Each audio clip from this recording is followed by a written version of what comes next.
आध्यात्मिक मार्गावर सुद्धा काही दृश्य तुम्हाला दिसू शकतात, काही भ्रम सुद्धा तुम्हाला होऊ शकतात. कारण तुमची दृश्ये फारशी स्पष्ट नसतात.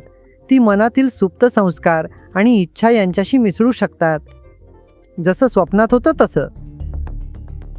म्हणून तुम्ही काही गोष्टी ऐकू शकता किंवा जाणवू शकता ज्या पूर्णपणे सत्य नसतात, पण त्या पूर्णपणे खोट्याही असतात. हेच माया आहे. माया म्हणजे काय? की तुम्ही हे खोटं म्हणून फेकून देऊ शकत नाही, कारण त्यात खूप सत्य आहे. आणि तुम्ही हे सत्य म्हणूनही स्वीकारू शकत नाही, कारण त्यात अनेक त्रुटी आणि खोटेपणा आहे. हे जणू वाळू आणि साखर एकत्र मिसळलेल्या कपासारखं आहे. तुम्ही हे वाळू म्हणून फेकून देऊ शकत नाही, कारण त्यात साखर आहे. आणि तुम्ही ते साखर म्हणून वापरू शकत नाही, कारण त्यात वाळूचे कण आहेत. यालाच योगमाया म्हणतात. म्हणून या मार्गावर अनेकदा तुमची दृश्ये खरी असतीलच असं नाही, आणि ती खोटीही असतील असं नाही. जसं जसं शुद्धता वाढते तसं तसं तुम्हाला कळतं. हे अंतर्ज्ञानी विचार आणि भ्रम यांचं मिश्रण आहे. हेच योगमाया आहे. कुठेतरी मध्येच आहे. म्हणून एकदा दोनदा तीनदा तुम्हाला ते पूर्णपणे बरोबर वाटू शकतं. म्हणून जेव्हा तुम्हाला ते इतकं बरोबर वाटतं तेव्हा त्यावरचा तुमचा विश्वास अधिक वाढतो, मजबूत होतो. आणि मग कधीही असं काही येऊ शकतं जे बरोबर नसेल.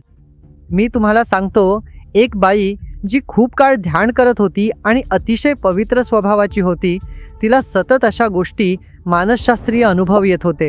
ती ज्या गोष्टी घडत आहेत त्याबद्दल मानसशास्त्रीय अनुभव घेत असे. ती लोकांना सांगायची आणि सगळं त्यांच्या बाबतीत घडायचं. आणि ती अपघात होणार असेल किंवा काहीतरी चांगलं किंवा वाईट घडणार असेल ते आधीच ओळखायची.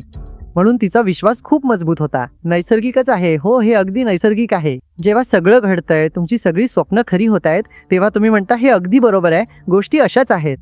आणि एकदा तिला तिच्या नवऱ्याला डॉक्टरकडे घेऊन जायचं होतं आणि तिला पुन्हा तसंच दर्शन झालं. तिने सांगितलं, नको नको, डॉक्टरकडे जाऊ नकोस. कारण ती कुठेतरी आतून घाबरलेली होती.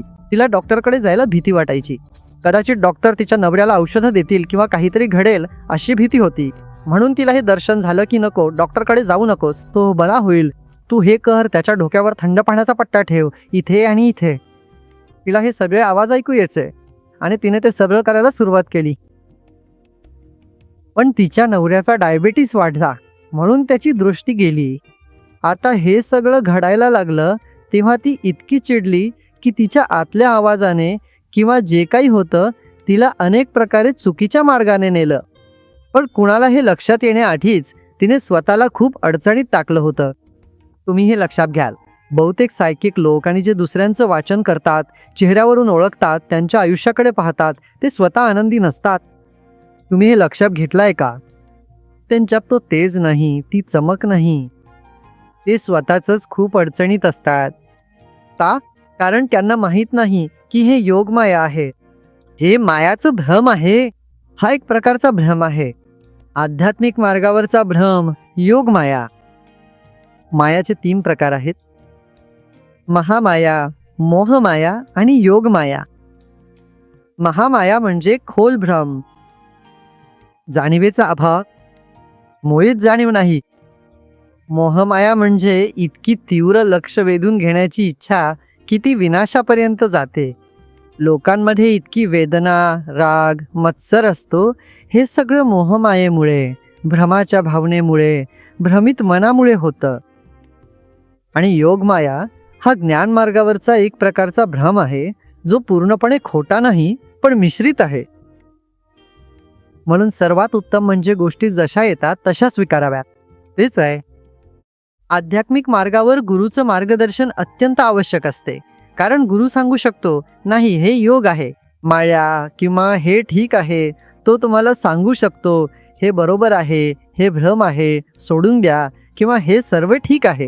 ते हे सर्व छानपणे वेगळं करू शकतात आणि तुम्हाला योग्य मार्गदर्शन करू शकतात. आणि शिवाय आपल्याला त्यात फार खोल जाऊच नये. फक्त साधं नैसर्गिक राहावं आणि सर्व काही दैवी शक्तीकडे सोपवावं. मग सर्व काही आपोआप घडेल.